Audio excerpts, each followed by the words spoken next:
Hello students, welcome to Panchajanya IAS. ನಾನು ನವೀನ್ ಕುಮಾರ್. ಇವತ್ತಿನ the Hindu ಪತ್ರಿಕೆಯ ವಿಶ್ಲೇಷಣೆಗೆ ನಿಮ್ಗೆಲ್ರಿಗೂ ಸ್ವಾಗತ. ಮೊದಲನೇದಾಗಿ ನಿನ್ನೆಯ ವಿಚಾರಗಳನ್ನ ನೋಡ್ತಾ ಹೋಗೋಣ. ಮುಖ್ಯವಾಗಿ ಮೊದಲನೇ ವಿಷಯ, India cuts trade coastal port links with Pakistan. Bharat ಏನ್ ಮಾಡಿದೆ ಅಂತಂದ್ರೆ, has completely stopped all trade with Pakistan. ಎಲ್ಲಾ ರೀತಿಯ ವ್ಯಾಪಾರಗಳನ್ನ ಸಂಪೂರ್ಣವಾಗಿ ನಿಲ್ಲಿಸಿಬಿಟ್ಟಿದೆ. No goods can be imported directly or indirectly from Pakistan due to national security concerns. ರಾಷ್ಟ್ರೀಯ ಭದ್ರತಾ ಕಾಳಜಿಯಿಂದಾಗಿ ಪಾಕಿಸ್ತಾನದಿಂದ ಯಾವುದೇ ಸರಕುಗಳನ್ನ ನೇರವಾಗಿ ಅಥವಾ ಪರೋಕ್ಷವಾಗಿ ಆಮದು ಮಾಡಿಕೊಳ್ತಾ ಇಲ್ಲ. ಹೀಗಾಗಿ ಎಲ್ಲ ವ್ಯಾಪಾರಗಳನ್ನ ನಾವು ನಿಲ್ಲಿಸಿಬಿಟ್ಟಿದ್ದೇವೆ. India has cut all postal and port links with Pakistan. ಅಷ್ಟೇ ಅಲ್ಲ, ಪಾಕಿಸ್ತಾನದ ಜೊತೆ ಅಂಚೆ ವ್ಯವಸ್ಥೆಗಳಿರಬಹುದು, ಬಂದರು ಸಂಪರ್ಕ, ಇದನ್ನ ಸಹ ಕಡಿತಗೊಳಿಸಿದ್ದೇವೆ. No Pakistani ships can enter Indian ports. ಯಾವುದೇ ಪಾಕಿಸ್ತಾನಿ ಹಡಗುಗಳು ಭಾರತೀಯ ಬಂದರುಗಳನ್ನ ಪ್ರವೇಶಿಸಲಿಕ್ಕೆ ಸಾಧ್ಯ ಇಲ್ಲ. And no letter or parcels will be accepted from Pakistan. ಅದೇ ರೀತಿ ಪಾಕಿಸ್ತಾನದಿಂದ ಯಾವುದೇ ಪತ್ರಗಳು, ಪಾರ್ಸೆಲ್ಗಳು ಏನೇ ಬಂದರೂ ಅದನ್ನ ಸ್ವೀಕರಿಸೋದಿಲ್ಲ. ಇದು ಮೊದಲನೇ ಮುಖ್ಯವಾದ ವಿಚಾರ. ಇನ್ನು with 26 Rafales aircraft carriers will have a full fighter strength. ಇದರ ಬಗ್ಗೆ ನಾವು ಹಿಂದಿನ ವಾರ ನೋಡಿದ್ವಿ ಅನ್ಸುತ್ತೆ ಅಲ್ವಾ. India is buying 26 Rafale fighter jets for its navy. ನಮ್ಮ ನೌಕಾಪಡೆಗೋಸ್ಕರ ನಾವು 26 ರಫೇಲ್ ಯುದ್ಧ ವಿಮಾನಗಳನ್ನ ಖರೀದಿ ಮಾಡ್ತಾ ಇದ್ದೇವೆ. These jets will be used on aircraft carriers INS Vikrant and INS Vikramaditya. ಈ ಜೆಟ್ ಗಳನ್ನ ಮುಖ್ಯವಾಗಿ INS ವಿಕ್ರಾಂತ್ ಮತ್ತೆ ವಿಕ್ರಮಾದಿತ್ಯದಲ್ಲಿ ಬಳಸಲಾಗುತ್ತೆ. With delivery starting in 2028 ending by 2030. 2028ರಲ್ಲಿ ಇದು ನಮ್ಮ ಭಾರತಕ್ಕೆ ಬರಲಿಕ್ಕೆ ಪ್ರಾರಂಭ ಆಗುತ್ತೆ. 2030ರ ಒಳಗೆ ಎಲ್ಲ 26 ರಫೇಲ್ ಯುದ್ಧ ವಿಮಾನಗಳು ಭಾರತಕ್ಕೆ ಬಂದು ತಲುಪುತ್ತವೆ. Some changes are needed on the aircraft carriers. ಇವುಗಳನ್ನ ಬಳಸಬೇಕು ಅಂತಂದ್ರೆ ನಮ್ಮ ಏರ್ಕ್ರಾಫ್ಟ್ ಕ್ಯಾರಿಯರ್ಗಳು INS ವಿಕ್ರಾಂತ್, ವಿಕ್ರಮಾದಿತ್ಯ ಎಲ್ಲ ಇದೆಯಲ್ವಾ, ಇದ್ರ ಮೇಲೆ ಕೆಲವೊಂದು ಚೇಂಜಸ್ ಗಳನ್ನ ಮಾಡುವ ಅವಶ್ಯಕತೆ ಇದೆ. Flight ಡೆಕ್ಸ್ and lifts will be slightly modified so the Rafale jets can fit and operate properly. ಈ ರಫೇಲ್ ಜೆಟ್ಗಳು ಸರಿಯಾಗಿ ಹೊಂದ್ಕೊಳ್ಬೇಕು ಅಂತಂದ್ರೆ ಈ ವಿಮಾನ ವಾಹನ ನೌಕೆಗಳ ಮೇಲೆ ಕೆಲವೊಂದು ಫ್ಲೈಟ್ ಡೆಕ್ ಮತ್ತೆ ಲಿಫ್ಟ್ ಗಳನ್ನು ಸ್ವಲ್ಪ ಮಾರ್ಪಾಡು ಮಾಡಬೇಕಾದ ಅವಶ್ಯಕತೆ ಇದೆ. ಅದನ್ನ ಮಾಡ್ತಾರೆ, ಆ ಮೂಲಕ ಅದು ಸರಿಯಾಗಿ ಫಿಕ್ಸ್ ಆಗುತ್ತೆ. ಇದಾದ ನಂತರ ಮುಂದಿನ ವಿಷಯ, Shi's star catalog in China world's oldest says study. Catalog ಅಂತ ಒಂದು ಟರ್ಮ್ ಬಂದಿದೆ. ಕ್ಯಾಟಲಾಗ್ ಅಂತಂದ್ರೆ ಒಂದು ಲೀಸ್ಟ್, ಪಟ್ಟಿ ಅಂತ, ಬೇರೆ ಬೇರೆ ವಸ್ತುಗಳನ್ನ ಪಟ್ಟಿ ಮಾಡ್ಕೊಳ್ತಾ ಹೋಗ್ತೇವಲ್ವಾ, ಆ ರೀತಿ. She's star catalogue is a very old record from China that listed and described stars in the sky. ಹಳೆ ಕಾಲದಲ್ಲಿ ಆಕಾಶದಲ್ಲಿರುವ ನಕ್ಷತ್ರಗಳನ್ನ ದಾಖಲೆ ಮಾಡಿ ಇಟ್ಟಂತಹ ಒಂದು ಪಟ್ಟಿ ಅದು. Scientist studied 118 stars from the catalogue and found that the stars var first observed around 355 BC. ಕ್ರಿಸ್ತ ಪೂರ್ವ ಅಥವಾ ಸಾಮಾನ್ಯ ಶಕೆ ಅದಕ್ಕಿಂತ 355 ವರ್ಷಗಳ ಹಿಂದೆ ಇದನ್ನ ಸುಮಾರು ಪಟ್ಟಿ ಮಾಡಿದ್ದಾರೆ. ಆ ಒಂದು ಹಂತದಲ್ಲಿ ಬೇರೆ ಬೇರೆ 118 ನಕ್ಷತ್ರಗಳನ್ನ ಅಧ್ಯಯನ ಮಾಡಿದ್ದಾರೆ. During a time called varying States period. ಆ ಸಂದರ್ಭವನ್ನು ವ್ಯಾರಿಂಗ್ ಸ್ಟೇಟ್ಸ್ ಅಂತಾನು ಕರೀತಾರೆ. ಲೇಟರ್ ಅರೌಂಡ್ 125 AD, 125, ಯಾವಾಗ ಕ್ರಿಸ್ತಶಕ 125ರಲ್ಲಿ ಸುಮಾರಿಗೆ ಏನಾಗುತ್ತೆ, during the eastern hand dynasty more updates R added. ಆ ಪಟ್ಟಿಗೆ ಹೊಸ ಹೊಸ ವಿಷಯಗಳನ್ನ, ನಕ್ಷತ್ರಗಳ ಬಗ್ಗೆ ಆಡ್ ಮಾಡ್ತಾರೆ. Possibly by the famous Chinese scientist Zhang ಹೆಂಗ್ ಅಂತ ಇವರ ಸೈಂಟಿಸ್ಟ್ಗಳ ಹೆಸರು. ಅದನ್ನ ಮಾಡಿದವರು ಅವರ ಹೆಸರು ಝ್ಯಾಂಗ್ ಹೆಂಗ್ ಅಂತ ಇಲ್ಲಿ ಕೊಟ್ಟಿದ್ದಾರೆ. ಇದಾದ ನಂತರ ಕೆಳಗಿನ ವಿಚಾರ ನೋಡೋಣ. ನಿನ್ನೆ ಸಂಡೇ ಆಗಿರೋದ್ರಿಂದ ಸೈನ್ಸ್ಗೆ ಸಂಬಂಧಪಟ್ಟಂತ ಹಲವಾರು ಆರ್ಟಿಕಲ್ಗಳು ಇತ್ತು. ನೋಡಿ, when you clap where does the sound come from. ಇದ್ರ ಬಗ್ಗೆ ನಿಮ್ಗೆ ಗೊತ್ತಿರಬಹುದು, ಆದ್ರೂ ಒಂದ್ಸಾರಿ ನೋಡ್ಬಿಟ್ರೆ ಒಳ್ಳೇದು. ನಾವು ಚಪ್ಪಾಳೆ ಹೊಡಿತೇವೆ, ಎರಡು ಕೈ ಸೇರಿಸಿ ಚಪ್ಪಾಳೆನ ಹೊಡೆದಾಗ ಒಂದು ಸೌಂಡ್ ಬರುತ್ತಲ್ಲ, ಸೌಂಡ್ ಹೇಗ್ ಬರುತ್ತೆ ಹಾಗಾದ್ರೆ, ಆ ಒಂದು ಶಬ್ದ ಹೇಗ್ ಬರುತ್ತೆ ಅಂತ ಇಲ್ಲಿ ಕೊಟ್ಟಿದ್ದಾರೆ. Sound of clapping comes mainly from the air between your hands. ನಾವು ಚಪ್ಪಾಳೆ ಮಾಡ್ಬೇಕಾದ್ರೆ, ಚಪ್ಪಾಳೆ ತಟ್ಟಬೇಕಾದ್ರೆ ಮಧ್ಯದಲ್ಲಿ ಇರುವಂತಹ ಗಾಳಿಯಿಂದಾಗಿ ಆ ಒಂದು ಶಬ್ದ ಬರೋದು. Not from the hands hitting each other. ಕೈ ಹೊಡ್ಕೊಳ್ಳೋದ್ರಿಂದ ಬರೋದಲ್ಲ ಆ ಶಬ್ದ, ಅಲ್ಲಿ ಗಾಳಿ ಮಧ್ಯದಲ್ಲಿ ಇತ್ತು, ಆ ಗಾಳಿಯಿಂದಾಗಿ ಬರುವಂತದ್ದು. The trapped air acts like a musical instrument called Helmholtz resonator. Helmholtz resonator ಅಂತ ಒಂದು ಸಂಗೀತ ವಾದ್ಯ ಇದೆ. ಅದೇ ರೀತಿ ಈಗ ನಮ್ಮ ಕೈಗಳ ಮಧ್ಯೆ ಚಪ್ಪಾಳೆ ಹೊಡೆಯೋಕ್ಕಿಂತ ಮೊದಲು, ಚಪ್ಪಾಳೆ ತಟ್ಟೋಕ್ಕಿಂತ ಮೊದಲು ಗಾಳಿ ಇರುತ್ತಲ್ವಾ, ಅದು ಆಗ ಆ ಒಂದು ಸಂಗೀತ ವಾದ್ಯದ ರೀತಿ ಕಾರ್ಯನಿರ್ವಹಿಸುತ್ತೆ ಅಂತ ಹೇಳಿದ್ದಾರೆ. Different hand shapes create different clap sounds. ನೀವು ಇದೆಲ್ಲ ನಿಮ್ಗೆ ಗೊತ್ತಿದೆ ಅಂತಂದ್ರೆ, ಈಗ ಹ್ಯಾಂಡ್ ಅನ್ನ, ಕೈಯನ್ನ ಬೇರೆ ಬೇರೆ ರೀತಿಯಲ್ಲಿ ನೀವು ಪ್ರಯೋಗಿಸಿದಾಗ ಈಗ ಬೆರಳುಗಳ ನಡುವೆ ನೀವು ತಟ್ಟಿದ್ರೆ ಅಥವಾ ಅಂಗೈಯಿಂದ ಮತ್ತೆ ಚಪ್ಪಟೆ ಅಂಗೈ ಇಟ್ಕೊಂಡು ಹೀಗೆ ಬೇರೆ ಬೇರೆ ರೀತಿ ನಾವು ಚಪ್ಪಾಳಿನ ತಟ್ಟಬಹುದು. ಆಗ ಬೇರೆ ಬೇರೆ ಸೌಂಡ್ಗಳು ಬರುತ್ತೆ. ಆ ಪಿಚ್ ಮತ್ತೆ ಲೌಡ್ನೆಸ್, ಚಪ್ಪಾಳೆಯ ಶಬ್ದ ಮತ್ತೆ ಪಿಚ್ ಅದೆಲ್ಲ ಬದಲಾಗ್ತಾ ಇರುತ್ತೆ ಆಗ ಅಂತ ಹೇಳ್ತಾ ಇದ್ದಾರೆ. ಇದಾದ ನಂತರ ಮುಂದಿನ ವಿಚಾರ, microgravity increases core body temperature IIST study. Microgravity ಅಂದ್ರೆ ಸೂಕ್ಷ್ಮ ಗುರುತ್ವಾಕರ್ಷಣೆ. ಈಗ ಅಂತರಿಕ್ಷದಲ್ಲೆಲ್ಲ ಕೆಲವರು ಸಂಚರಿಸ್ತಾ ಇರ್ತಾರೆ ಮತ್ತೆ ಬೇರೆ ಬೇರೆ ಪ್ರಯೋಗಗಳನ್ನ ಮಾಡ್ತಾ ಇರ್ತಾರೆ, ಅಲ್ಲಿ ಗಗನಯಾತ್ರಿಗಳು ಹೋಗ್ತಾರೆ. ಅವಾಗ ಏನಾಗುತ್ತೆ, the core body temperature increases, ನಮ್ಮ ದೇಹದ ಉಷ್ಣತೆ ಜಾಸ್ತಿ ಆಗ್ತಾ ಹೋಗುತ್ತೆ. This happens because blood moves from the legs to the upper body. ನಮ್ಮ ದೇಹ ಇದೆ ಅಂತಿದ್ರೆ, ನಮ್ಮ ದೇಹ ಹೇಗಿದೆ ಅಂತಿದ್ರೆ, ನಮ್ಮ ನೈಸರ್ಗಿಕ ಭೂಮಿಯ ಮೇಲೆ ನಾರ್ಮಲ್ ಆಗಿ ಬ್ಲಡ್ ಮೇಲ್ಗಡೆಯಿಂದ ಕೆಳಗಡೆ ಹೋಗುತ್ತೆ. ಆದ್ರೆ ಅಂತರಿಕ್ಷದಲ್ಲಿ ಕೆಳಗಡೆಯಿಂದ from the legs to the upper body, legs ಇಂದ ಅಪ್ಪರ್ ಬಾಡಿಗೆ ಹೋಗುತ್ತೆ. And the body's way of cooling down works less effectively. ಯಾವ್ದಾದ್ರು ಒಂದು, ಈಗ ನಿಮ್ಗೆ ಬಹಳ ಸೆಕೆ ಆಗ್ತಿದೆ ಅಂತಂದ್ರೆ ಕೂಲ್ ಆಗ್ಲಿಕ್ಕೆ ನಮ್ಮ ದೇಹ ಸ್ವೆಟ್ ಅಂತಂದ್ರೆ ಬೆವರೋದೆಲ್ಲ ಮಾಡುತ್ತೆ. ಆದ್ರೆ ಈ ಬೆವರುವಿಕೆ ಎಲ್ಲ ಅಲ್ಲಿ ಸರಿಯಾಗಿ ಕಾರ್ಯನಿರ್ವಹಿಸುವುದಿಲ್ಲ ಎಲ್ಲಿ, ಸ್ಪೇಸ್ ಅಲ್ಲಿ. ಇನ್ನು IIST ಅವ್ರು ಏನ್ ಮಾಡಿದ್ದಾರೆ ಅಂತಂದ್ರೆ, they made a 3D computer model, ಒಂದು ಕಂಪ್ಯೂಟರ್ ಮಾದರಿಯನ್ನು ತಯಾರಿಸಿದ್ದಾರೆ. That shows how heat moves inside the body in space. ಬಾಹ್ಯಾಕಾಶದಲ್ಲಿ, ಅಂತರಿಕ್ಷದಲ್ಲಿ ಹೇಗೆ ದೇಹದೊಳಗಡೆ ಆ ಟೆಂಪರೇಚರ್, ಹೀಟ್ ಚಲಿಸುತ್ತೆ ಅನ್ನೋದನ್ನ ಈ ಮೂಲಕ ತಿಳ್ಕೊಳ್ಬಹುದು. Helping astronauts stay safe and also helping in other areas. ಒಂದು, ಆಸ್ಟ್ರೋನಾಟ್ಗಳಿಗೆ, ಗಗನಯಾತ್ರಿಗಳಿಗೆ ಸುರಕ್ಷಿತವಾಗಿರ್ಲಿಕ್ಕೆ ಹೆಲ್ಪ್ ಮಾಡುತ್ತೆ ಈ ಮಾಡೆಲ್. ಅದೇ ರೀತಿ ಬೇರೆ ಬೇರೆ ಕ್ಷೇತ್ರಗಳಲ್ಲಿ, ಉದಾಹರಣೆಗೆ ಕ್ಲೋತಿಂಗ್ ಡಿಸೈನ್, ಬಟ್ಟೆಗಳ ವಿನ್ಯಾಸದಲ್ಲಿ, ಬಿಲ್ಡಿಂಗು, ಕೂಲಿಂಗ್, ಮೆಡಿಕಲ್ ಸರ್ಜರೀಸ್, ಈ ಎಲ್ಲಾ ಕ್ಷೇತ್ರಗಳಲ್ಲೂ ಈ 3D ಕಂಪ್ಯೂಟರ್ ಮಾಡೆಲ್ ಹೆಲ್ಪ್ ಮಾಡುತ್ತೆ.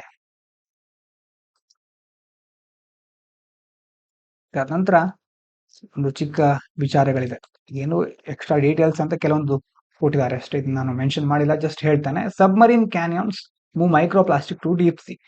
ಕೆಲವೊಂದು ದೊಡ್ಡ ದೊಡ್ಡ ಆಳವಾದ ಸಮುದ್ರಗಳಿರುತ್ತೆ, ಅದು ಯಾವುದೇ ನದಿಗೆ ಕನೆಕ್ಟ್ ಆಗದೆ ಇದ್ರು, ನದಿಗಳು ಪ್ಲಾಸ್ಟಿಕ್ ನ ತಂದು ಹಾಕದೇ ಇದ್ರು, ಸಬ್ಮರೀನ್ಗಳಿಂದಾಗಿ ಅಲ್ಲಿ ಬಂದು ಪ್ಲಾಸ್ಟಿಕ್ಗಳು ಶೇಖರಣೆ ಆಗುತ್ತೆ. ಅದರಿಂದಾಗಿ ಅಲ್ಲೂ ಸಹ ಪ್ಲಾಸ್ಟಿಕ್ಗಳಿಂದ, ಮತ್ತೆ ಆ ಪ್ಲಾಸ್ಟಿಕ್ಗಳನ್ನ ಮೀನುಗಳು, ಜಲಚರಗಳು ಸೇವಿಸುತ್ತವೆ. ಆ ಜಲಚರಗಳನ್ನ ಮತ್ತೆ ನಾವು ಮೀನುಗಾರಿಕೆ ಮೂಲಕ ಇರಬಹುದು, ಬೇರೆ ಬೇರೆ ವಿಧಾನಗಳ ಮೂಲಕ ಜಲಚರಗಳನ್ನ ಹಿಡಿದು ಮತ್ತೆ ಮಾನವ ಅದನ್ನು ಸೇವಿಸ್ತಾನೆ. ಹೀಗೆ ನಮ್ಮ ದೇಹದಲ್ಲಿ ಪ್ಲಾಸ್ಟಿಕ್ ಅಂಶ ಹೆಚ್ಚಾಗಲಿಕ್ಕೆ ಕೆಲವೊಂದ್ಸಾರಿ ಇದು ಸಹ ಕಾರಣ ಆಗಿರುತ್ತೆ. Use of cannabis link to higher colon cancer mortality. Colon cancer ಅನ್ನುವಂತ ಒಂದು ಕ್ಯಾನ್ಸರ್ ಬರಲಿಕ್ಕೆ, ಅದು ಬಂದ ಮೇಲೆ ಬೇಗ ಸಾವನ್ನಪ್ಪುವವರು ಬೇರೆ ಬೇರೆ ರೀತಿಯ ವಿಧಾನಗಳನ್ನ ನಾವು ಪರಿಗಣಿಸಿದ್ರೆ ಕೊಡ್ತಾ ಇರೋದು ಯೂಸ್ ಆಫ್ ಕ್ಯಾನಬಿಸ್. ಕ್ಯಾನಬಿಸ್ ಅಂತಂದ್ರೆ ಒಂದು ಡ್ರಗ್ ತರ ಅಥವಾ ಮಾದಕ ವಸ್ತುವಿನ ತರ, ಅದನ್ನ ತೆಗೆದುಕೊಳ್ಳುವವರು ಕೋಲೋನ್ ಕ್ಯಾನ್ಸರ್ ಬಂದ್ಬಿಟ್ರೆ ಬಹಳ ಬೇಗ ಸಾಯ್ತಾರೆ ಅಂತ ಇಲ್ಲಿ ಹೇಳ್ತಾ ಇದ್ದಾರೆ. ಹಾಗಾಗಿ ಡ್ರಗ್ಸ್ ಸೇವನೆ ಆರೋಗ್ಯಕ್ಕೆ ಹಾನಿಕರ, ಇದರಿಂದ ನಾವು ತಿಳ್ಕೊಳ್ಬೇಕಾದ ನೀತಿ. ಇನ್ನು development at the coast of Nicobar island. Nicobar ಐಲ್ಯಾಂಡ್ಗೆ ಸಂಬಂಧಪಟ್ಟ ಹಾಗೆ ಒಂದು ಮುಖ್ಯವಾದ ವಿಚಾರ ಏನಾಗ್ತಾ ಇದೆ ಅಂತಂದ್ರೆ, ಅಭಿವೃದ್ಧಿ. ಯಾವಾಗಲೂ ನಾವು ಒಂದು ಕಡೆ ನಮ್ಮ ಜೀವನ ಮಟ್ಟವನ್ನ ಸುಧಾರಿಸ್ಕೊಳ್ಳಿಕ್ಕೆ ಪ್ರಕೃತಿಯ ಜೊತೆ ಹೋರಾಡ್ತಾನೆ ಇರ್ತೇವೆ. ಒಂದು ಕಡೆ ಡೆವಲಪ್ಮೆಂಟ್ ಆಗ್ಬೇಕು, ಆದ್ರೆ ಇನ್ನೊಂದು ಕಡೆ ಏನ್ ಹೇಳ್ತಿರ್ತೇವೆ, ಪರಿಸರವನ್ನ ಉಳಿಸಬೇಕು, ಪರಿಸರವನ್ನ ಸಂರಕ್ಷಿಸಬೇಕು ಅಂತಾನು ಹೇಳ್ತಾ ಇರ್ತೇವೆ. There is a conflict between development and preservation of natural areas. ಒಂದು, ಅಭಿವೃದ್ಧಿ ಯೋಜನೆಗಳು, ಡೆವಲಪ್ಮೆಂಟ್ ಪ್ರಾಜೆಕ್ಟ್ಗಳು, ಉದಾಹರಣೆಗೆ ಟೆಕ್ನಾಲಜಿ ಪಾರ್ಕ್ಗಳಂತ ಬರುತ್ತೆ, ಏರ್ಪೋರ್ಟ್ಸ್ಗಳು, ಪವರ್ ಪ್ಲಾಂಟ್, ಇದೆಲ್ಲ ನಮಗ್ ಬೇಕು. ಇದನ್ನೆಲ್ಲ ಮಾಡ್ಬೇಕಾದ್ರೆ ನಾವು ಮೊದಲು ಮಾಡೋದೇನು, ಕಾಡಿನ ನಾಶ, ಪ್ರಕೃತಿಗೆ ಹಾನಿ ಮಾಡೋದು. ಇದಾದ್ರೆ ಇನ್ನೊಂದ್ ಕಡೆ ಪ್ರಿಸರ್ವೇಷನ್ ಆಫ್ ನ್ಯಾಚುರಲ್ ಏರಿಯಾಸ್, ನೈಸರ್ಗಿಕ ಪ್ರದೇಶಗಳನ್ನ ಸಂರಕ್ಷಿಸುವುದರ ನಡುವೆ ಮತ್ತೆ ಡೆವಲಪ್ಮೆಂಟ್ ನಡುವೆ ಒಂದು ಸಂಘರ್ಷ ನಡೀತಾನೆ ಇರುತ್ತೆ. In places like the Nicobar island, the government plans to use land for these projects. ಈಗ ನಿಕೋಬಾರ್ ದ್ವೀಪಗಳಂತಹ ಪ್ರದೇಶಗಳಲ್ಲೂ ಸಹ ಕೆಲವೊಂದು ಯೋಜನೆಗಳಿಗೆ ಸರ್ಕಾರ ಅಲ್ಲಿನ ಭೂಮಿಯನ್ನ ಬಳಸಲಿಕ್ಕೆ ಯೋಚನೆ ಮಾಡ್ತಾ ಇದೆ, which ಥ್ರೆಟನ್ಸ್ the local ecosystem and the native tribes who rely on it. ಆದ್ರೆ ಅಲ್ಲಿ ಸ್ಥಳೀಯವಾಗಿ ಎಷ್ಟೋ ವರ್ಷಗಳಿಂದ ನೆಲೆ ನಿಂತಿರುವಂತಹ ಅಲ್ಲಿನ ಬುಡಕಟ್ಟು ಜನಾಂಗದವರಿಗೆ ಇದರಿಂದ ಅಪಾಯ ಆಗುತ್ತೆ. ಅದೇ ರೀತಿ ಇಂಪ್ಯಾಕ್ಟ್ ಆನ್ ಬಯೋಡೈವರ್ಸಿಟಿ, ಜೀವ ವೈವಿಧ್ಯತೆಯ ಮೇಲೂ ಇದು ಹಾನಿಯನ್ನು ಉಂಟು ಮಾಡುತ್ತೆ, ಅಲ್ಲಿ ನಾಶ ಆಗ್ತಾ ಹೋಗುತ್ತೆ.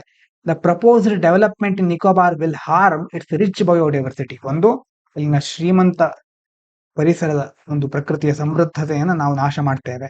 ಅದೇ ರೀತಿ ಎಂಡೇಂಜರ್ಡ್ ಸ್ಪೀಶೀಸ್, ಅಳಿವಿನ ಅಂಚಿನಲ್ಲಿರುವ ಅಥವಾ ಈಗಾಗಲೇ ತುಂಬಾ ಒಂದು ಕಷ್ಟದಲ್ಲಿರುವಂತಹ ಜೀವಿಗಳಿಗೆ ಇನ್ನೂ ಹೆಚ್ಚು ಕಷ್ಟಗಳು ಉಂಟು ಮಾಡ್ತೇವೆ. Giant leatherback turtles, and the native tribes like Shompen ಅಥವಾ ಶಾಂಪೆನ್ ಅಂತಾನೂ ಕರೀತಾರೆ. ಶಾಂಪೆನ್ ಈ ಎಲ್ರಿಗೂ ಸಹ ಇದು ನಾವು ಮಾಡುವಂತ ಡೆವಲಪ್ಮೆಂಟಲ್ ಆಕ್ಟಿವಿಟೀಸ್ಗಳು ಅವರಿಗೆ ತೊಂದರೆ ಆಗ್ತಾ ಇರುತ್ತೆ. So critics argue that the governments compensation plan, compensation ಅಂತ ಸರ್ಕಾರ ಬೇರೆ ಬೇರೆ ಪರಿಹಾರ ಯೋಜನೆಗಳನ್ನ ತೆಗೆದುಕೊಂಡು ಬರುತ್ತೆ. ಉದಾಹರಣೆಗೆ ಒಂದು ಕಡೆ ಸರ್ಕಾರ ಏನ್ ಹೇಳುತ್ತೆ ಅಂತಂದ್ರೆ, ಯಾವುದೋ ಪ್ರದೇಶದಲ್ಲಿ ಯಾವುದೋ ಪಾರ್ಕ್ ಅನ್ನ, ಟೆಕ್ನಾಲಜಿ ಪಾರ್ಕ್ ಅನ್ನ ಆಗಿರಬಹುದು, ಯಾವುದೋ ಪವರ್ ಪ್ಲಾಂಟ್ ಅನ್ನ ಸರ್ಕಾರ ಬಿಲ್ಡ್ ಮಾಡಬಹುದು ಅಥವಾ ಕಂಪನಿಗಳಿಗೆ ಅವಕಾಶ ಮಾಡಿ ಕೊಡಬಹುದು. ಅದ್ರ ಬದಲು ಇನ್ಯಾವುದೋ ಪ್ರದೇಶದಲ್ಲಿ ಮರ ಗಿಡಗಳನ್ನ ನೆಡ್ತೇವೆ ಅಂತ ಹೇಳ್ತಾರೆ. ಅಂದ್ರೆ ಈ ಮರ ಗಿಡ ನೆಟ್ಟು ಅದು ಮ್ಯಾನೇಜ್ ಆಗಿ ಸರಿಯಾಗಿ ಬೆಳೆಯೋ ತನಕ ಎಷ್ಟು ವರ್ಷಗಳಾಗಿರುತ್ತೆ, ಅಲ್ಲಿ ತನಕ ಆಗ್ತಾ ಇರತಕ್ಕಂತ carbon emission, greenhouse gas emission, ಇದನ್ನೆಲ್ಲ ಮೇಂಟೈನ್ ಮಾಡೋರು ಯಾರು, ಇದನ್ನೆಲ್ಲ ನಿರ್ವಹಿಸೋರು ಯಾರು ಅನ್ನೋದ್ರ ಬಗ್ಗೆ ಸರಿಯಾದ ಉತ್ತರ ಸಿಕ್ಕೋದಿಲ್ಲ. So compensation plan, for example planting trees far away, ಯಾವುದೋ ಒಂದು ದೂರದ ಭಾಗಗಳಲ್ಲಿ ಮರಗಳನ್ನ ನೆಟ್ಟೋದು ಅಥವಾ ಯಾವುದೋ ಒಂದು ಬೇರೆ ಯಾವುದೋ ಕ್ರಮಗಳನ್ನ ಕೈಗೊಳ್ಳೋದ್ರ ಮೂಲಕ that will not replace the last biodiversity and ecosystem. ನೀವು ಪರಿಹಾರ ಕ್ರಮ ಅಂತ ಏನಾದ್ರೂ ಕೈಗೊಳ್ಳಬಹುದು, ಆದ್ರೆ ಅದು ಈಗಾಗಲೇ ಹಾನಿಯಾಗಿರುವಂತ ಪ್ರಕೃತಿಗಾಗಿರಬಹುದು ಅಥವಾ ಎಷ್ಟು ನಾಶವಾಗಿರುವ ಜೀವ ವೈವಿಧ್ಯತೆಗೆ ಅದು ನ್ಯಾಯವನ್ನ ಒದಗಿಸುವುದಿಲ್ಲ ಅಂತ ವಿಮರ್ಶಕರು ಅಥವಾ ಪರಿಸರವಾದಿಗಳು ಹೇಳ್ತಾರೆ. ಇದಾದ ನಂತರ ಮುಂದೆ ಉಕ್ರೇನ್ ಬಗ್ಗೆ. Ukraine up for full truce, not Putin's 3-day ceasefire, says Zelensky. Zelensky ಅವರು ಏನ್ ಹೇಳ್ತಾ ಇದ್ದಾರೆ? Zelensky rejects Putin's truce, Putin ಅವರ ಒಪ್ಪಂದವನ್ನ ತಿರಸ್ಕರಿಸ್ತಾ ಇದ್ದಾರೆ. ಅವರೇನ್ ಹೇಳಿದ್ರು? Ukraine president Zelensky dismissed Russia's proposed 3-day ceasefire, 3 ದಿನಗಳ ಕದನ ವಿರಾಮವನ್ನ ಘೋಷಿಸಿದ್ರು. ಯಾಕಂತಂದ್ರೆ ಅವರು ಮೊದಲು ಯಾವಾಗಲೂ ವರ್ಲ್ಡ್ ವಾರ್ ಅಲ್ಲಿ ಗೆದ್ದಿದ್ರು, ಅದನ್ನ ಸೆಲೆಬ್ರೇಟ್ ಮಾಡ್ಲಿಕ್ಕೆ 3 ದಿನ ಯುದ್ಧ ಮಾಡೋದ ಅಂತ ಹೇಳಿದ್ರು ರಷ್ಯಾದವರು. ಈಗ ಜೆಲೆನ್ಸ್ಕಿ ಅವರು ಅದನ್ನ ಥಿಯೇಟ್ರಿಕಲ್ ಪರ್ಫಾರ್ಮೆನ್ಸ್, ಒಂದು ನಾಟಕೀಯ ಪ್ರದರ್ಶನ ಇದು ಅಷ್ಟೇ ಅಂತ ಹೇಳ್ತಾ ಇದ್ದಾರೆ. Saying it was too short to make any real progress towards ending the war. 3 ದಿನ ಏನೋ ಕದನ ವಿರಾಮ ಅಂತ ಕೊಟ್ಬಿಟ್ಟು ಮಾತ್ರಕ್ಕೆ ಪ್ರಗತಿ ಏನೋ ಆಗೋದಿಲ್ಲ ಇದರಿಂದ. Ukraine is ready for full seize fire. Ukraine ತಾತ್ಕಾಲಿಕ ಮಾತ್ರ ಅಲ್ಲ, ಪೂರ್ಣವಾಗಿರುವ ಕದನ ವಿರಾಮಕ್ಕೆ ಸಿದ್ಧ ಹಾಕೊಂಡಿದೆ ಅಂತ ಜೆಲೆನ್ಸ್ಕಿ ಅವರು ಹೇಳ್ತಾರೆ. Zelensky and Trump agree on seize fire. ಈ ಕಡೆ ಅಮೆರಿಕದ ಟ್ರಂಪ್ ಅವರು ಮತ್ತೆ ಜೆಲೆನ್ಸ್ಕಿ ಅವರು ಒಟ್ಟಾಗಿ ಸೇರಿಕೊಂಡು ಕದನ ವಿರಾಮವನ್ನ ಬಯಸ್ತಾ ಇದ್ದಾರೆ. Zelensky met with US president Donald Trump and discuss 30-day ceasefire as the first step towards ending the war in Ukraine. ಮೊದಲು 30 ದಿನಗಳ ಕದನ ವಿರಾಮವನ್ನು ಘೋಷಿಸಬೇಕು, ಅದರಿಂದಾಗಿ ಮುಂದಿನ ದಿನಗಳಲ್ಲಿ ಯುದ್ಧದ ಪರಿಣಾಮಗಳನ್ನು ನಾವು ಕಡಿಮೆ ಮಾಡಬಹುದು. Both agreed that this would be a good starting point and Zelensky highlighted that Trump's response to sanctions on Russia was very strong. ಇನ್ನೊಂದು ಕಡೆ ರಷ್ಯಾದ ಮೇಲಿನ ನಿರ್ಬಂಧಗಳಿಗೆ ಟ್ರಂಪ್ ಅವರ ಪ್ರತಿಕ್ರಿಯೆ ತುಂಬಾ ಪ್ರಬಲ ಆಗಿತ್ತು ಅಂತ ಜೆಲೆನ್ಸ್ಕಿ ಹೇಳ್ತಾ ಇದ್ದಾರೆ. ಮುಂದಿನ ವಿಚಾರ, Iran has every right enrich uranium, says Araghchi. ಅಂತಂದ್ರೆ ಯಾರಿವರು? ಮುಖ್ಯವಾಗಿ ಇರಾನಿನ ಅಲ್ಲಿನ ನೋಡಿ, Iran defended on Saturday its right to enrich uranium despite growing western concerns that Tehran. ನಿಮಗೆ ಹಿಂದಿನ ವಾರ ಅಥವಾ ಅದು ಒಂದು ತಿಂಗಳ ಹಿಂದೆ ನಾವು ಡಿಸ್ಕಸ್ ಮಾಡಿದ್ವಿ, ನಿಮ್ಗೆ ನೆನಪಿರಬಹುದು. ಇರಾನ್ ಮತ್ತೆ ಅಮೆರಿಕ ನಡುವೆ ಕೆಲವೊಂದು ಸಂಘರ್ಷಗಳು ಆಗಾಗ ಬರ್ತಾ ಇರುತ್ತೆ. ಇರಾನ್ ಏನು ಮಾಡಬಾರ್ದು ಅಂತ ಅಮೆರಿಕ ಹೇಳ್ತಾ ಇರುತ್ತೆ. ನ್ಯೂಕ್ಲಿಯರ್ ಪವರ್ಗೆ ಸಂಬಂಧಪಟ್ಟ ಹಾಗೆ ಇರಾನ್ ಯಾವುದೇ ಕ್ರಮಗಳನ್ನ ಕೈಗೊಳ್ಳಬಾರದು ಅಂತ ಅಮೆರಿಕ ಹೇಳ್ತಾ ಇರುತ್ತೆ. ಆದ್ರೆ ಇರಾನ್ ತನಗೆ ಬೇಕಾದ ರೀತಿ ಯುರೇನಿಯಂ ಅನ್ನ ಎನ್ರಿಚ್ ಮಾಡೋದಕ್ಕಾಗಿರ್ಬಹುದು, ಅದು ತನಗೆ ಬೇಕಾದ ಹಾಗೆ ಅದನ್ನ ಬಳಸುವ ಹಕ್ಕು ತಾನು ಪಡ್ಕೊಂಡಿದ್ದೇನೆ ಅಂತ ಇರಾನ್ ಅವರು ಹೇಳ್ತಾ ಇರ್ತಾರೆ. ಒಂದಕ್ಕೊಂದು ಪ್ರತಿಕ್ರಿಯೆ ಅಷ್ಟೇ, ದೊಡ್ಡ ಮಟ್ಟದ ಬೆಳವಣಿಗೆ ಏನು ಇರೋದಿಲ್ಲ ಇದರಲ್ಲಿ. ಎನ್ರಿಚ್ಮೆಂಟ್ ಅಂತಂದ್ರೆ ಯುರೇನಿಯಂ ಅನ್ನ ನಾವು ಎಕ್ಸ್ಟ್ರಾಕ್ಟ್ ಮಾಡ್ತೇವೆ ಅಂತಂದ್ರೆ ಆ ಒಂದು ಅದಿರನ್ನ ಭೂಮಿಯಿಂದ ತೆಗಿತೇವೆ. ತೆಗೆದ ತಕ್ಷಣ ಅದನ್ನ ನಾವು ಆ ಯುರೇನಿಯಂ ಅನ್ನ ಒಂದು ಪವರಿಗೆ ಆಗಿರ್ಬಹುದು ಅಥವಾ ಅಣ್ವಸ್ತ್ರಗಳಿಗೆ ಅದನ್ನ ಉಪಯೋಗಿಸುವ ಹಾಗೆ ಆ ಸ್ಥಿತಿಯಲ್ಲಿ ಅದು ಇರೋದಿಲ್ಲ. ಅದನ್ನ ಎನ್ರಿಚ್ ಮಾಡ್ಬೇಕಾಗುತ್ತೆ. ಅದನ್ನ ಒಂಥರ ವರ್ಧಿತ ಅಂತಂದ್ರೆ ವರ್ಧಿಸುವುದು ಅಂತ ಹೇಳಬಹುದು ಕನ್ನಡದಲ್ಲಿ. ಅದರ ಮೌಲ್ಯವರ್ಧನೆ ಅಂತ ಹೇಳಬಹುದು. ಎಕ್ಸಾಕ್ಟ್ ಆಗಿ ಆತರ ಅಲ್ಲ ಅದು, ಆದ್ರೆ ತನಗೆ ಬೇಕಾದ ರೀತಿ ಅಂತಂದ್ರೆ ಬೇರೆ ಬೇರೆ ದೇಶಗಳು ತಮಗೆ ಬೇಕಾದ ರೀತಿ ಅದನ್ನ ಎನ್ರಿಚ್ ಮಾಡ್ಕೊಳತ್ವೆ. ತುಂಬಾ ಎನ್ರಿಚ್ ಮಾಡಿದ್ರೆ ಅದು ಬಾಂಬ್ ತನಕನೂ ಮಾಡಬಹುದು. ಮತ್ತೆ ಅಣು ವಿದ್ಯುತ್ ಇರುತ್ತಲ್ವಾ, ಅಣು ವಿದ್ಯುತ್ಗೋಸ್ಕರ ತುಂಬಾ ಎನ್ರಿಚ್ ಮಾಡುವ ಅವಶ್ಯಕತೆ ಇಲ್ಲ, ಬಾಂಬಿಗೋಸ್ಕರ ಜಾಸ್ತಿ ಎನ್ರಿಚ್ ಮಾಡ್ತಾರೆ. ಹೀಗಾಗಿ ಇವ್ರು ಹೇಳೋ ಪ್ರಕಾರ ನಮಗೆ ಅದನ್ನ ಎನ್ರಿಚ್ ಮಾಡುವ ಎಲ್ಲ ಹಕ್ಕುಗಳಿದೆ ಅಂತ ಇವ್ರು ಹೇಳ್ತಾ ಇರ್ತಾರೆ. ಹಾಗಾಗಿ ಜಾಗತಿಕ ನಾಯಕರಲ್ಲಿ ಇಂಥ ಮಾತುಕತೆಗಳು ನಡೀತಾನೆ ಇರುತ್ತೆ. ಇನ್ನು ಇಷ್ಟು ನಿನ್ನೆದು. ಇವತ್ತಿನ ನೋಡೋಣ. Amid India Pak tension, air force chief meets prime minister. ಈ ಕಡೆ ಭಾರತ ಪಾಕಿಸ್ತಾನದ ನಡುವಿನ ಉದ್ವಿಗ್ನತೆಯ ಸಂದರ್ಭದಲ್ಲೇ ನಮ್ಮ ಏರ್ ಫೋರ್ಸ್ ಚೀಫ್ ಅವರು ಪ್ರಧಾನಮಂತ್ರಿಗಳನ್ನ ಮೀಟ್ ಮಾಡಿದ್ದಾರೆ. Tension between India Pakistan have escalated due to terror attack in Pahalgam, ಗೊತ್ತಿದೆ ನಿಮಗೆ. Jammu and Kashmir that killed 26 civilians. Indian air force chief met prime minister Modi to discuss the situation. Army has been given full freedom to decide how to respond to the attack. ಅಂತಂದ್ರೆ ವಾಯುಪಡೆಯ ಮುಖ್ಯಸ್ಥರು ಪ್ರಧಾನಮಂತ್ರಿ ಮೋದಿ ಅವರನ್ನ ಭೇಟಿಯಾಗಿದ್ದಾರೆ. ಅದೇ ಸಂದರ್ಭದಲ್ಲಿ ಹಿಂದಿನ ವಾರ ಹೇಳಿದಾಗೆ ಹೇಗೆ ಬೇಕಾದರೂ ನೀವು ಪ್ರತಿಕ್ರಿಯೆ ನೀಡಬಹುದು, ಕಂಪ್ಲೀಟ್ ಫ್ರೀಡಮ್ ಕೊಟ್ಟಿದ್ದೇನೆ ಅಂತ ಮೋದಿ ಅವರು ಆರ್ಮಿಗೆ ಹೇಳಿದ್ದಾರೆ. ಆರ್ಮಿ, ಏರ್ ಫೋರ್ಸ್ ಅಥವಾ ಸೇನೆಗೆ ಹೇಳಿದ್ದಾರೆ. ಮುಂದಿನದು, in first IIA researchers estimate abundance of helium in the sun. ಏನ್ ಮಾಡಿದ್ದಾರೆ ಅಂತಂದ್ರೆ, ಇಂಡಿಯನ್ ಇನ್ಸ್ಟಿಟ್ಯೂಟ್ ಆಫ್ ಆಸ್ಟ್ರೋಫಿಸಿಕ್ಸ್ ಅಲ್ಲಿನ ಸೈಂಟಿಸ್ಟ್ಗಳು, ರಿಸರ್ಚರ್ಸ್ಗಳು ಸೂರ್ಯನಲ್ಲಿ ಹೀಲಿಯಂ ಯಾವ ಪ್ರಮಾಣದಲ್ಲಿದೆ ಅನ್ನೋದನ್ನ ನಿಖರವಾಗಿ ಮಾಪನ ಮಾಡಿದ್ದಾರೆ. Researchers from Indian Institute of Astrophysics have for the first time accurately estimated the amount of helium in the sun. This is a significant step in understanding the sun's properties, especially in photosphere. ಮುಖ್ಯವಾಗಿ ಫೋಟೋಸ್ಪಿಯರ್ ನಲ್ಲಿ ಸಂಬಂಧಪಟ್ಟ ಹಾಗೆ ಸೂರ್ಯನ ಒಂದು helium ಪ್ರಮಾಣ ಎಷ್ಟಿದೆ ಅನ್ನೋದು ನಮಗೆ ಸರಿಯಾಗಿ ತಿಳ್ಕೊಳ್ಳಿಕ್ಕಾಗುತ್ತೆ. ಮತ್ತೆ ಇದರಿಂದಾಗಿ ಸೂರ್ಯನ ಮೇಲ್ಮೈನ ಗುಣಲಕ್ಷಣಗಳು ಮತ್ತೆ ದ್ಯುತಿಗೋಳ ಅಂತ ಕರಿತೇವೆ, ಅದನ್ನೆಲ್ಲ ಅರ್ಥ ಮಾಡ್ಕೊಳ್ಳಿಕ್ಕೆ ನಮ್ಗೆ ಹೆಲ್ಪ್ ಆಗುತ್ತೆ. ನ್ಯೂ ಮೆಥಡ್ ಫಾರ್ ಎಸ್ಟಿಮೇಷನ್, ಇದನ್ನ ಕಂಡು ಹಿಡಿಲಿಕ್ಕೆ, ಅಂದಾಜು ಮಾಡಲಿಕ್ಕೆ ಹೊಸ ವಿಧಾನವನ್ನ ಬಳಸಿದ್ದಾರೆ ಇವರು. Previously helium in the sun was estimated using indirect methods. ಮೊದಲೆಲ್ಲ ಬೇರೆ ಬೇರೆ ಪರೋಕ್ಷ ವಿಧಾನಗಳನ್ನ ಬಳಸ್ತಾ ಇದ್ರು. ನಾವು IIA researchers have developed a new technique that uses magnesium and carbon features in the sun spectrum to directly calculate helium abundance. ಅಂದ್ರೆ technique ಅನ್ನ ನೀವು ಡೀಟೇಲ್ ಆಗಿ ನೆನ್ಪಿಟ್ಕೊಳ್ಳೋ ಅವಶ್ಯಕತೆ ಇಲ್ಲ, ಆದ್ರೂ ಸಹ ನೇರವಾಗಿ ಅದನ್ನ ಮಾಡಿದ್ದಾರೆ ಈಗ ಅನ್ನೋದನ್ನ ನೋಡ್ಕೊಳ್ಳಿ ಅಷ್ಟೇ. ಅಂತಂದ್ರೆ ಮೆಗ್ನೀಸಿಯಂ ಮತ್ತೆ ಇಂಗಾಲದ ಕೆಲವೊಂದು ವೈಶಿಷ್ಟ್ಯಗಳನ್ನ ಬಳಸೋದ್ರ ಮೂಲಕ ಈ ತಂತ್ರವನ್ನ ಅಭಿವೃದ್ಧಿಪಡಿಸಿದ್ದಾರೆ. So this method gives more reliable results. ಹಾಗಾಗಿ ಇದರಿಂದ ಹೆಚ್ಚು ವಿಶ್ವಾಸಾರ್ಹ ಫಲಿತಾಂಶಗಳನ್ನ ನಾವು ಪಡ್ಕೊಳ್ತಾ ಹೋಗ್ಬಹುದು. ಇದಾದ ನಂತರ ಎಡಿಟೋರಿಯಲ್ಗೆ ಬಂದ್ರೆ, not revenge or retaliation but a paradigm shift. ಇದು ಸಹ ಪಹಲ್ಗಾಮ್ ಅಟ್ಯಾಕ್ ನ ಬಗ್ಗೆ ತುಂಬಾ ಆರ್ಟಿಕಲ್ಗಳು ಬರ್ತಾ ಇರುತ್ತೆ, ಎಲ್ಲವೂ ಸಹ ಕೆಲವೊಂದು ಅಂಶಗಳು ರಿಪೀಟ್ ಆಗ್ತಾ ಇರುತ್ತೆ. ಆವಾಗ ಕೇಳ್ತಾ ಇದ್ರೆ ನಮಗೂ ನೆನಪಾಗುತ್ತೆ. ಹಾಗಾಗಿ ಒಂದೆರಡು ಪಾಯಿಂಟ್ ಅನ್ನ ನೋಡ್ತಾ ಹೋಗೋಣ. India's response to Pahalgam attack. In response to Pahalgam terror attack, India needs strategy that goes beyond revenge. ಕೇವಲ ಪ್ರತೀಕಾರ ತೆಗೆದುಕೊಳ್ಳೋದಲ್ಲ, ಸೇರ್ ತೀರಿಸಿಕೊಳ್ಳೋದಲ್ಲ, ಅದರ ಬದಲು ಅದನ್ನು ಮೀರಿದ ಕೆಲವು ಕಾರ್ಯತಂತ್ರಗಳನ್ನು ನಾವು ರೂಪಿಸಿಕೊಳ್ಬೇಕು.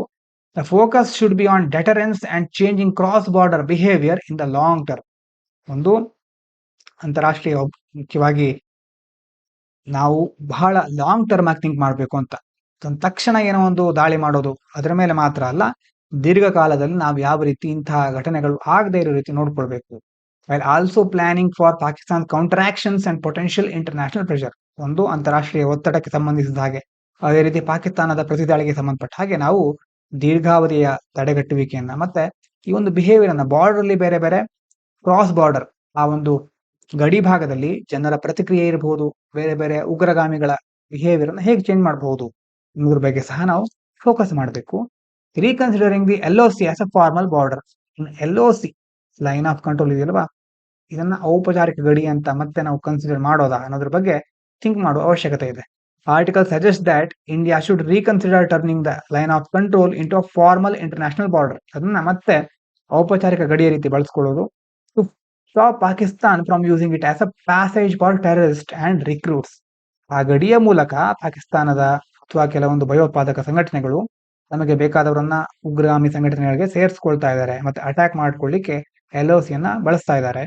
And to prevent future instability in the region. ಹಾಗಾಗಿ ಈ ಒಂದು ಪ್ರದೇಶವನ್ನ ಭಾರತ ಇನ್ನಷ್ಟು ಹೆಚ್ಚಿನ ರೀತಿಯಲ್ಲಿ ರಕ್ಷಿಸಲಿಕ್ಕೆ ಅದನ್ನ ಗಡಿಯ ಭಾಗ ಅಂತ ಕನ್ಸಿಡರ್ ಮಾಡಿ ಹೆಚ್ಚಿನ ರಕ್ಷಣೆಯನ್ನು ಕೊಡಬೇಕು. ಮುಂದಿನ ದಿನಗಳಲ್ಲಿ ಯಾವುದೇ ಅಪಾಯ ಆಗದೇ ಇರೋ ರೀತಿ ನೋಡ್ಕೊಳ್ಬೇಕು. ಮುಂದಿನದು, India must rethink it's Arctic outlook. Arctic ಅನ್ನೋದು ನಿಮ್ಗೆ ಗೊತ್ತಿರಬಹುದು, ಭೂಗೋಳ ಅಂತ ಈ ರೀತಿ ಇದ್ರೆ ಕೆಳಗಡೆ ಅಂಟಾರ್ಟಿಕ್ ಇದೆ, ಈ ಮೇಲ್ಗಡೆ ಇರೋದು ಉತ್ತರ ಧ್ರುವದಲ್ಲಿರೋದು ಆರ್ಕ್ಟಿಕ್. ಅಲ್ಲಿ ಇತ್ತೀಚಿನ ದಿನಗಳಲ್ಲಿ ಮುಖ್ಯವಾಗಿ ಆಗ್ತಾ ಇರೋದು ಹಿಮದ ಕರಗುವಿಕೆ ಅಲ್ವಾ, ಆ ಸ್ನೋ ಇರೋದು ಕರಗ್ತಾ ಬರ್ತಾ ಇದೆ. ಕಾರಣ ಏನೋದಕ್ಕೆ, ಒಂದು ಕ್ಲೈಮೇಟ್ ಚೇಂಜು, ಗ್ಲೋಬಲ್ ವಾರ್ಮಿಂಗ್, ಇದೆಲ್ಲದರಿಂದಾಗಿ ಆ ಹಿಮ ಕರಗ್ತಾ ಇದೆ. ಹೊಸ ಹೊಸ ದಾರಿಗಳು ಈಗ ಹೊರಗೆ ಬರ್ತಾ ಇದೆ. ಇಲ್ಲಿನ ಖನಿಜಗಳನ್ನ ಎಕ್ಸ್ಪ್ಲೋರ್ ಮಾಡ್ಲಿಕ್ಕೆ, ಎಕ್ಸ್ಪ್ಲಾಯ್ಟ್ ಮಾಡ್ಲಿಕ್ಕೆ ಬಹಳ ದೇಶಗಳು ಈಗ ಕಾಯ್ತಾ ಇವೆ. So Arctic becoming a geopolitical zone, ಭೌಗೋಳಿಕ ಮತ್ತೆ ರಾಜಕೀಯಕ್ಕೆ ಸಂಬಂಧಪಟ್ಟ ಹಾಗೆ ಈಗ ಅದು ಬಹಳ ಮುಖ್ಯವಾದ ವಲಯವಾಗಿ ಬದಲಾಗ್ತಾ ಇದೆ. Arctic, once a region focused on science and environmental protection, is now becoming a place for military competition and geopolitical struggles. ಒಂದು ಕಾಲದಲ್ಲಿ ವಿಜ್ಞಾನ, ಪರಿಸರ ಸಂರಕ್ಷಣೆ ಹೀಗೆ ಮುಂತಾದ ವಿಷಯಗಳಲ್ಲಿ ಪ್ರಮುಖ ಹಾಕೊಂಡಿತ್ತು ಆ ಒಂದು ಭಾಗದಲ್ಲಿ. ಆದ್ರೆ ಈಗೇನಾಗ್ತಾ ಇದೆ, ಒಂದು ಮಿಲಿಟರಿ ಕಾಂಪಿಟೇಷನ್, ಬೇರೆ ಬೇರೆ ದೇಶಗಳು ತಮ್ಮ ಮಿಲಿಟರಿ ಬೇಸ್ಗಳನ್ನ ಅಲ್ಲಿ ಜಾಸ್ತಿ ಮಾಡ್ಕೊಳ್ತಾ ಇವೆ. ಮತ್ತೆ ಭೌಗೋಳಿಕ ರಾಜಕೀಯ ಹೋರಾಟಗಳು ಅಲ್ಲಿ ಹೆಚ್ಚು ಕಂಡು ಬರ್ತಾ ಇದೆ. Russia, China and US are all increasing their presence there. Russia ಇದೆ ಈ ಕಡೆ, ಚೀನಾ, US ಎಲ್ಲ ದೇಶಗಳು ತಮ್ಮ ತಮ್ಮ ಅಸ್ತಿತ್ವವನ್ನ, ತಮ್ಮ ತಮ್ಮ ಉಪಸ್ಥಿತಿಗಳನ್ನ ಈ ಭಾಗದಲ್ಲಿ ಹೆಚ್ಚು ಮಾಡ್ಕೊಳ್ತಾ ಇವೆ. ಹಾಗೆ India needs to reconsider its Arctic strategy. ಈ ಒಂದು ಆರ್ಕ್ಟಿಕ್ ಭಾಗಕ್ಕೆ ಸಂಬಂಧಪಟ್ಟ ಹಾಗೆ ಭಾರತ ಸಹ ತನ್ನ ಕಾರ್ಯತಂತ್ರಗಳನ್ನ ಬದಲಾಯಿಸಿಕೊಳ್ಬೇಕು ಅಥವಾ ಇನ್ನೊಂದ್ಸರಿ ಪರಿಶೀಲಿಸಬೇಕು. India's current approach to the Arctic focused mainly on climate science. ಈಗ ನಾವು ಮಾಡ್ತಾ ಇರೋದು ಏನು ಅಂತಂದ್ರೆ, ಬೇರೆ ಬೇರೆ ಹವಾಮಾನಕ್ಕೆ ಸಂಬಂಧಪಟ್ಟಂತಹ ರಿಸರ್ಚ್ ಮಾಡೋದು ಮತ್ತೆ ಕೆಲವೊಂದು ರೀತಿ ಸಂಶೋಧನೆಗಳಿಗೆ ನಾವು ಸೀಮಿತಗೊಳಿಸ್ಕೊಂಡ್ಬಿಟ್ಟಿದ್ದೇವೆ ನಮ್ಮನ್ನ. It is not enough as a region becomes more militarised and strategic. ಆದ್ರೆ ನಾವು ಹಾಗೆ ಇದ್ರೆ ಸಾಕಾಗೋದಿಲ್ಲ, ಅಲ್ಲಿ ಮಿಲಿಟರಿ ಅಥವಾ ಕಾರ್ಯತಂತ್ರ ಸ್ಟ್ರಾಟಜಿಗಳನ್ನ ಜಾಸ್ತಿ ಮಾಡಿಕೊಳ್ಳುವ ಸಂದರ್ಭ ಈಗ ಬಂದಿದೆ. India risk being the side line if it doesn't shift focus. ಅಂತಂದ್ರೆ ನಮ್ಮ ಫೋಕಸ್ ಅನ್ನ, ನಮ್ಮ ಗಮನವನ್ನ ಸರಿಯಾದ ವಿಷಯಗಳಿಗೆ ಹರಿಸದೇ ಇದ್ರೆ ನಾವು ಹಿಂದುಳಿಯಬೇಕಾಗತ್ತೆ. Impact on India's maritime interest. ಅದೇ ಸಂದರ್ಭದಲ್ಲಿ as Arctic sea routes become more important, India's maritime interest especially in the Indian Ocean, ನಮ್ಮ ಹಿಂದೂ ಮಹಾಸಾಗರಕ್ಕೆ ಸಂಬಂಧಪಟ್ಟ ಹಾಗೆ, that could be challenged. Russia and China growing influence in the Arctic could impact India's role in global connectivity. ಒಂದು ಕಡೆ Arctic ಪ್ರದೇಶದಲ್ಲಿ Russia, China ಹಲವಾರು ದೇಶಗಳು ಹೆಚ್ಚು ತಮ್ಮ ಕಾರ್ಯಗಳನ್ನ ಮಾಡ್ತಾ ಇರೋದ್ರಿಂದ ಭಾರತದ ಪ್ರಭಾವ ಹಿಂದೂ ಮಹಾಸಾಗರದಲ್ಲಿ ಕಡಿಮೆ ಆಗಬಹುದು, ಮತ್ತೆ ಈ ಒಂದು ಭಾಗವನ್ನ ದೊಡ್ಡ ದೊಡ್ಡ ದೇಶಗಳು ಕಡೆಗಣಿಸಬಹುದು ಅಂತ ಹೇಳ್ತಾ ಇದ್ದಾರೆ. India needs to strengthen its Arctic presence. ಹಾಗಾಗಿ ಭಾರತ ಸಹ ಅಲ್ಲಿ ತನ್ನ ಅಸ್ತಿತ್ವವನ್ನ ಹೆಚ್ಚು ರೂಪಿಸಿಕೊಳ್ಬೇಕು. India should actively engage in the Arctic beyond the scientific cooperation. ಕೇವಲ ವಿಜ್ಞಾನಕ್ಕೆ ಸಂಬಂಧಪಟ್ಟ ಹಾಗೆ ಮಾತ್ರ ಅಲ್ಲ, work with other countries on shared initiatives. ಬೇರೆ ದೇಶಗಳ ಜೊತೆ ಪಾಲುದಾರಿಕೆಯನ್ನು ಮಾಡ್ಕೊಳ್ಳೋದಾಗಿರಬಹುದು ಅಥವಾ ಅವರ ಕ್ರಮಗಳಲ್ಲಿ ತನ್ನ ಸಹಾಯವನ್ನು ಮಾಡೋದಾಗಿರಬಹುದು. ಆ ಒಂದು ಕ್ರಮಗಳ ಮೂಲಕ ನಮ್ಮ ಒಂದು ಪ್ರೆಸೆನ್ಸ್ ಅನ್ನ ಜಾಸ್ತಿ ಮಾಡ್ಕೊಳ್ಳೋದು. And secure a place in emerging governance structures, ensure it's strategic interest or represented. ಅಲ್ಲಿ ಬೇರೆ ಬೇರೆ ಆಡಳಿತದ ವ್ಯವಸ್ಥೆಗಳು ಬಂದ್ರೆ ಅದರಲ್ಲಿ ಭಾರತ ಸಹ ತನ್ನ ಪಾರ್ಟಿಸಿಪೇಷನ್ ಅನ್ನ, ಭಾಗವಹಿಸುವಿಕೆಯನ್ನು ಜಾಸ್ತಿ ಮಾಡ್ಕೊಳ್ಳೋದು. ಆವಾಗ ನಮಗೆ ಬೇಕಾಗಿರುವಂತ ಕೆಲವು ಕ್ರಮಗಳನ್ನು ನಾವು ಕೈಗೊಳ್ಳಬಹುದು, ಹಿಂದುಳಿಯದೆ ಎಲ್ಲ ದೇಶಗಳ ಜೊತೆ ಮುಂದುವರಿಲಿಕ್ಕೆ ಸಾಧ್ಯ ಆಗುತ್ತೆ. ಆಗ ಅದಾದ ನಂತರ ಸ್ವಲ್ಪ ಬ್ಲರ್ ಇರ್ಬೋದು, ಕಾಣಿಸ್ತಾ ಇರ್ಬೋದು ಅನ್ಕೊಂಡಿದ್ದಾನೆ. ಎರಡಿದೆ, ಟೆಂಪ್ರರಿ ರಿಸ್ಪೈಟ್, ಸೋಬರ್ ವರ್ಡಿಕ್ಟ್ಸ್. ಚಿಕ್ಕ ಚಿಕ್ಕ ಆರ್ಟಿಕಲ್ಗಳು ಏನ್ ಹೇಳ್ತಾರೆ. ಮೊದಲನೇದು, voters reject Trump like leaders. ಹೆಚ್ಚಾಗಿ ಈ ಕಡೆ ಸೋಬರ್ ವರ್ಡಿಕ್ಟ್ ಅಂತಿದೆಯಲ್ವ, ಇದ್ರ ಬಗ್ಗೆ ಇದು. Recent elections in countries like Australia, Canada and Singapore show that voters are choosing more rational, moderate leaders over those with tough populist stance like Donald Trump. The shift suggests a preference for stability and sensible leadership. ಈಗ Australia, Canada, ಸಿಂಗಾಪುರದಲ್ಲೆಲ್ಲ ಇತ್ತೀಚೆಗೆ ಚುನಾವಣೆ ಆಯಿತು. ಅಲ್ಲಿನ ಮತದಾರರು ಈಗ Donald Trump ರೀತಿ ಕಠಿಣವಾಗಿರುವಂತದ್ದು ಅಥವಾ ಜನಪ್ರಿಯ ನೀತಿಗಳನ್ನು ತೆಗೆದುಕೊಳ್ಳುವವರ ಬದಲು ತರ್ಕಬದ್ಧವಾಗಿ ಯಾವ ಒಂದು ನಾಯಕರು ದೂರದರ್ಶಿತ್ವವನ್ನು ಹೊಂದಿದ್ದಾರೆ, ಯಾರು ಬಂದ್ರೆ ನಮ್ಮ ದೇಶಕ್ಕೆ ದೀರ್ಘಕಾಲದಲ್ಲಿ ಒಳ್ಳೆಯದಾಗುತ್ತೆ, ಮತ್ತೆ ನ್ಯೂಟ್ರಲ್ ಆಗಿರೋರು ಅಥವಾ ತುಂಬಾ ಬಯಾಸ್ ಆಗಿರೋರನ್ನ ಬದಲು ಒಳ್ಳೆ ರೀತಿಯ ಮಧ್ಯಮ ನಾಯಕರನ್ನ ಅವರು ಆಯ್ಕೆ ಮಾಡ್ತಾ ಇದ್ದಾರೆ. ಹಾಗಾಗಿ ಸ್ಥಿರತೆ ಮತ್ತೆ ಸಂವೇದನಾಶೀಲ ನಾಯಕರಿಗೆ ಹೆಚ್ಚು ಆದ್ಯತೆಯನ್ನು ಕೊಡ್ತಾ ಇದ್ದಾರೆ ಅಂತ ಈ ಮೂಲಕ ತಿಳ್ಕೊಳ್ಬಹುದು ನಾವು.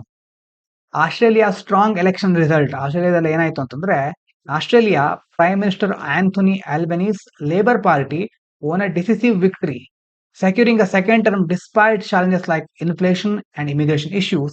His win sees as a rejection of the opposition's Trump-inspired policies. ಅರ್ಥ ಏನಂತಂದ್ರೆ, ಇಲ್ಲಿನ ವಿರೋಧ ಪಕ್ಷಗಳು ಟ್ರಂಪ್ ಬಗ್ಗೆ ಹೆಚ್ಚು ಒಲವನ್ನು ಇಟ್ಕೊಂಡಿದ್ವು. ಆ ಒಂದು ನೀತಿಗಳ ಬಗ್ಗೆ ಹೆಚ್ಚು ಬೇರೆ ಬೇರೆ ಮಾತುಕತೆ ನಡೀತಾ ಇತ್ತು. ಆದ್ರೆ ಅವರ ಬದಲು ಹಿಂದಿದ್ರಲ್ವಾ ಆಂಥೋನಿ ಅಲ್ಬನೀಸ್ ಅವರು ಒಳ್ಳೆ ಗೆಲುವನ್ನು ಸಾಧಿಸಿದ್ದಾರೆ. ಕೆಲವೊಂದು ಸಮಸ್ಯೆಗಳಿತ್ತು, ಹಣದುಬ್ಬರ, ವಲಸೆ ಅಂತ ಸಮಸ್ಯೆಗಳ ಹೊರತಾಗಿಯೂ ಎರಡನೇ ಅವಧಿಗೆ ಅವರ ಪಕ್ಷ ಆಯ್ಕೆ ಆಗಿದೆ. ಇದಾದ ನಂತರ ಮುಂದಿನ article, demise of foreign aid in India. Foreign aid, ವಿದೇಶಿ ನಿಧಿ ಅಥವಾ ನೆರವು ನಮ್ಮ ದೇಶಕ್ಕೆ ಬರ್ತಾ ಇರುತ್ತಲ್ವ, ಅದಕ್ಕೆ ಸಂಬಂಧಪಟ್ಟ ಹಾಗೆ ಡಿಕ್ಲೈನ್ ಇನ್ ಫಾರಿನ್ ಏಡ್, ವಿದೇಶಿ ನೆರವಿನಲ್ಲಿ ಕುಸಿತ ಆಗ್ತಾ ಇದೆ. Over the years foreign aid to India both official and private decrease significantly. ಗಮನಾರ್ಹವಾಗಿ ಖಾಸಗಿ ಮತ್ತೆ ಅಧಿಕೃತವಾದಂತಹ ವಿದೇಶಿ ನೆರವು ಕಡಿಮೆ ಆಗ್ತಾ ಇದೆ. And this is partly due to India's growing economy and changing political dynamics. ಒಂದು, ನಮ್ಮ ಆರ್ಥಿಕತೆ ಬೆಳೀತಾ ಇದೆ, ಅದೇ ರೀತಿ ರಾಜಕೀಯ ಡೈನಾಮಿಕ್ಸ್, ಚಲನಶೀಲತೆ ಅಂತಂದ್ರೆ ಬೇರೆ ಬೇರೆ ನೀತಿಗಳು, ಹೊಸ ಹೊಸ ನೀತಿಗಳು, ಪಕ್ಷಗಳು ಎಮರ್ಜ್ ಆಗ್ತಾ ಇವೆ. ಹಾಗಾಗಿ ರಾಜಕೀಯ ಬದಲಾವಣೆಗಳು ಆಗ್ತಾ ಇರುತ್ತೆ ಅಂತ. ಹಾಗಾಗಿ ಅದರಿಂದಾಗಿ ವಿದೇಶಿ ನೆರವು ಕುಸಿತ ಕಂಡಿದೆ. With western countries no longer seeing India as a country in need of aid. ಹಾಗಾಗಿ ಎಷ್ಟೋ ಪಾಶ್ಚಿಮಾತ್ಯ ದೇಶಗಳು ಯಾವುದೋ ಸಹಾಯ ಅಗತ್ಯ ಇರುವ ದೇಶ ಭಾರತ ಅಂತ ಈಗ ಪರಿಗಣಿಸ್ತಾ ಇಲ್ಲ. ಭಾರತ ತುಂಬಾ ಶಕ್ತಿಯನ್ನ ಹೊಂದಿದೆ, ಹಾಗಾಗಿ ಮತ್ತೆ ನಾವು ಅದಕ್ಕೆ ಸಹಾಯ ಮಾಡೋ ಅವಶ್ಯಕತೆ ಇಲ್ಲ ಅಂತ ಪಾಶ್ಚಿಮಾತ್ಯ ದೇಶಗಳು ಹೇಳ್ತಾ ಇರುತ್ತವೆ ಕೆಲವರು. ಇನ್ನು ಇದರಿಂದ ಯಾರ ಮೇಲೆ ಪರಿಣಾಮ ಆಗಿದೆ ಅಂತಂದ್ರೆ impact on NGOs, non government organisation, ಸರ್ಕಾರೇತರ ಸಂಸ್ಥೆಗಳಿರುತ್ತಲ್ವಾ, ಆ ಸಂಸ್ಥೆಗಳಿಗೆ ಹೆಚ್ಚು ಮುಖ್ಯವಾಗಿ ವಿದೇಶದಿಂದ ಹಣಕಾಸಿನ ನೆರವು ಬರ್ತಾ ಇತ್ತು. Non governmental organisation in India rely on foreign aid for development work will be significantly affected by the decline in aid. ಬೇರೆ ಬೇರೆ ಮುಖ್ಯವಾಗಿ ಡೆವಲಪ್ಮೆಂಟ್ ವರ್ಕ್ಗಳಿಗೆ, ಅಭಿವೃದ್ಧಿ ಕಾರ್ಯಗಳಿಗೆ ವಿದೇಶಿ ಹಣಕಾಸನ್ನ ಈ NGOಗಳು ಅವಲಂಬಿಸಿದ್ವು. ಆದ್ರೆ ಈಗ ಅವರಿಗೆ ತೊಂದರೆ ಆಗ್ತಾ ಇದೆ. This could lead to unemployment in the sector. ಹಣಕಾಸು ಇಲ್ಲದೆ ಇದ್ರೆ ಆ ಕ್ಷೇತ್ರದಲ್ಲಿ, NGO ಕ್ಷೇತ್ರದಲ್ಲಿ ಕೆಲಸ ಮಾಡೋರು ಇರೋದಿಲ್ಲ, ಅಲ್ಲಿರೋ ಕೆಲಸ ಕಳ್ಕೊಳ್ಬೇಕಾಗತ್ತೆ. ಅನ್ಫಿನಿಶ್ಡ್ ಪ್ರಾಜೆಕ್ಟ್ಸ್, ಎಲ್ಲ ಅವರು ಕೈಗೊಂಡಿರುವಂತಹ ಪ್ರಾಜೆಕ್ಟ್ಗಳು, ಯೋಜನೆಗಳು ಫಿನಿಶ್ ಆಗೋದಿಲ್ಲ. And slower progress in social development, ಸಾಮಾಜಿಕ ಅಭಿವೃದ್ಧಿಯಲ್ಲೂ ಸಹ ನಿಧಾನಗತಿಯಲ್ಲಿ ಪ್ರಗತಿ ಕಾಣಲಿಕ್ಕೆ ಇದು ಕಾರಣ ಆಗಬಹುದು. ಗವರ್ಮೆಂಟ್ ರೆಗ್ಯುಲೇಷನ್, ಅದೇ ಸಂದರ್ಭದಲ್ಲಿ Indian government has made it increasingly difficult for NGOs to receive foreign aid by tightening regulations. Bharat ಸರ್ಕಾರ ತುಂಬಾ ಕಠಿಣ ಕ್ರಮಗಳ ಮೂಲಕ ಅಷ್ಟು ಸುಲಭವಾಗಿ ಫಾರಿನ್ ಏಡ್ ಅಥವಾ ವಿದೇಶಿ ನೆರವನ್ನ ಪಡ್ಕೊಳ್ಳಿಕ್ಕೆ ಸಾಧ್ಯ ಆಗೋದಿಲ್ಲ. ತುಂಬಾ ಕಠಿಣವಾದ ರೂಲ್ಸ್ ಗಳಿದೆ. Such as the FCRA, foreign contribution regulation act ಅಂತ ಒಂದು ರೂಲ್ಸ್ ಇದೆ. This has led to reduction in funding and the closure of many NGOs. ಹೀಗಾಗಿ ಈ ರೂಲ್ಸ್ ಗಳಿಂದಾಗಿ ಎಷ್ಟೋ NGOಗಳಿಗೆ ಸರಿಯಾದ ಫಂಡಿಂಗ್ ಸಿಗ್ತಾ ಇಲ್ಲ, ಮತ್ತೆ ಎಷ್ಟೋ NGOಗಳು ತಮ್ಮ ಸಂಸ್ಥೆಗಳನ್ನ ಮುಚ್ಚಬೇಕಾದ ಪರಿಸ್ಥಿತಿ ಬಂದಿದೆ.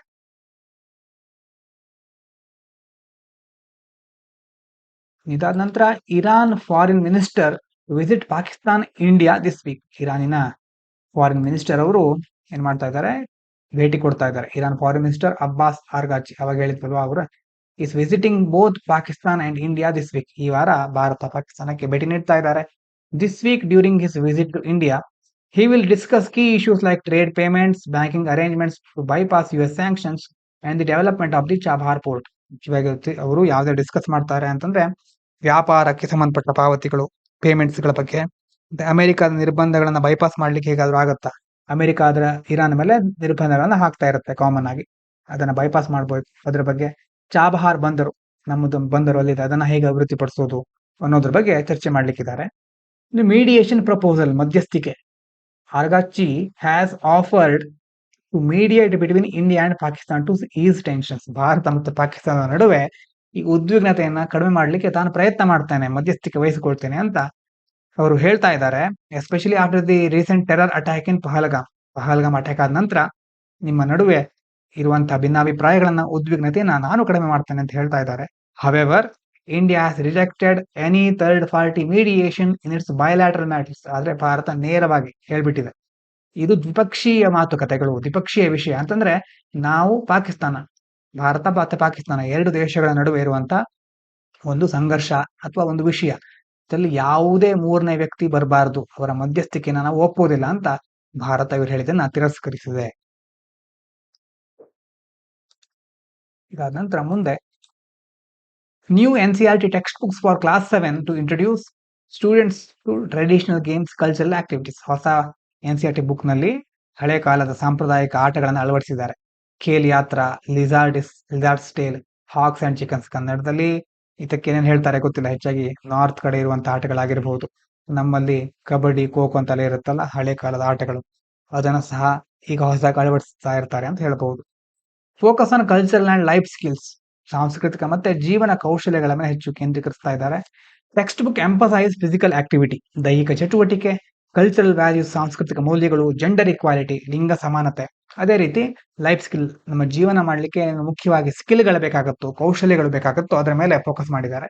They also introduce vocational skills like puppetry, gardening and artificial intelligence to students. ಅಂತಂದ್ರೆ ಅದೇ ರೀತಿ ಬೊಂಬೆ ಆಟ ಮತ್ತೆ ತೋಟಗಾರಿಕೆ, ಕೃತಕ ಬುದ್ಧಿ ಮತ್ತೆ ಹೀಗೆ ಬೇರೆ ಬೇರೆ ವೈವಿಧ್ಯತೆ ಇರುವಂತಹ ಹಲವಾರು ಕೋರ್ಸ್ಗಳನ್ನ, ಚಟುವಟಿಕೆಗಳನ್ನ ಪರಿಚಯಿಸಿದ್ದಾರೆ.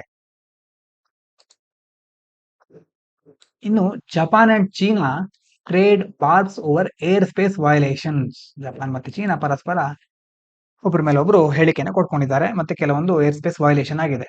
Japan and China have accused each other of violating air space around the disputed East China C islands. ಈ ಐಲ್ಯಾಂಡ್ ಎಲ್ಲಿ ಬರುತ್ತೆ ಅಂತ ಮ್ಯಾಪ್ ನಲ್ಲಿ ಸರಿಯಾಗಿ ನೋಡ್ಕೊಳ್ಳಿ. ಇಂತಹ ಡಿಸ್ಪ್ಯೂಟೆಡ್ ಪ್ರದೇಶಗಳ ಕುರಿತಾಗಿ ಫಿಲಿಮ್ಸ್ ಅಲ್ಲಿ ಯಾವಾಗ ಕ್ವಶನ್ ಬರ್ತಾ ಇರುತ್ತೆ.